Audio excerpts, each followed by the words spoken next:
is fast approaching, and my man is dressed for it. Look at you, all bundled. Who dressed you today? That looks good. Got the sweater. Oh, man. It's like 25 degrees outside. I got my beanie and my cardigan. I'm good to go, man. Winter's here. You know what's crazy? By the end of the week, I hear it's going to be back up to almost 60. So I've got a tea time on Saturday, so I can't wait. I'm going to go. Yeah. Mm-hmm. Utah, man. Gotta love it here. I love it. Did I get an invite to that? Do not. Sorry, Dave. It's me, DJ, Mikulich, and Jake.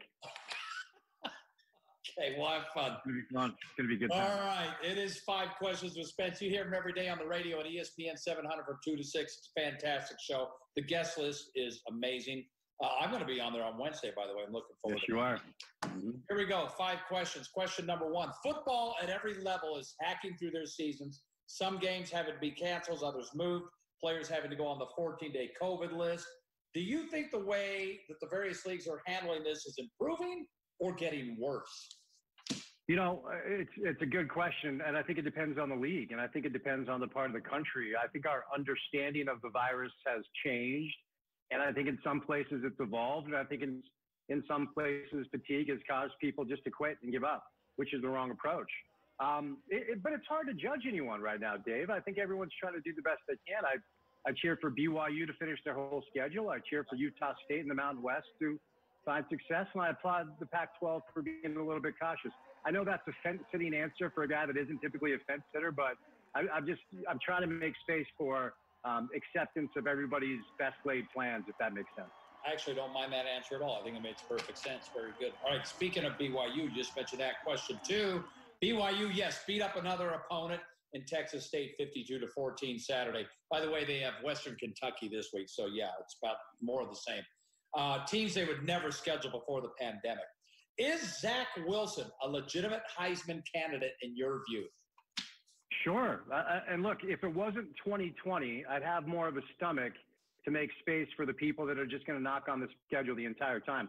Lest we forget, Tom Homo put together a very good schedule for this team, and it wasn't his fault or BYU's fault or Kalani's fault that they had to pivot. The pandemic hit, all the P5s went conference only, and BYU had to find a way to play a schedule. They're controlling the controllables, to quote a thing that Coach Witt likes to talk about, and they're really good. Zach's really improved. He's grown as a young quarterback. His decision-making has matched his arm talent, and who's to say that he couldn't win the Heisman Trophy? Now, look, the schedule will be used against him in any conversation, and it's a crowded field. I mean, we finally saw Justin Fields from Ohio State over the weekend, and man, is he good. But I give Kalani a lot of credit, and Zach's playing really well, and folks that just want to bash on the schedule at this point, it's kind of sounds like sour grapes, to be honest with you.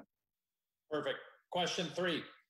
As the Dodgers are knocking on the doorstep of a World Series title, which league do you believe handled its championships the best, baseball or the NBA? Well, I'm going to go with the NBA. I mean, the start was really clunky for baseball. Now, since then, I think they settled in and handled it really well. But what Adam Silver and the commissioner's office and the leadership of the NBA were able to accomplish, this experiment that they pulled off is phenomenal. I mean, no positive tests.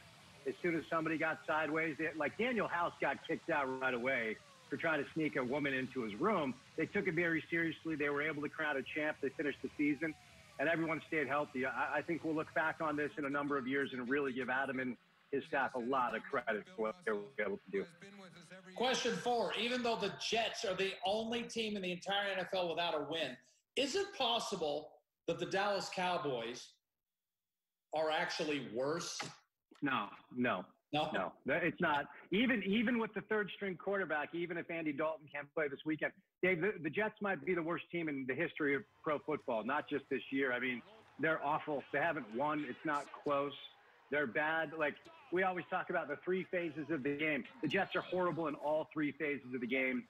They need to change their coach. They need to change their GM. And I feel bad for Sam Darnold. He has no weapons. So while the Cowboys are embarrassingly bad, certainly they're not as bad as the Jets.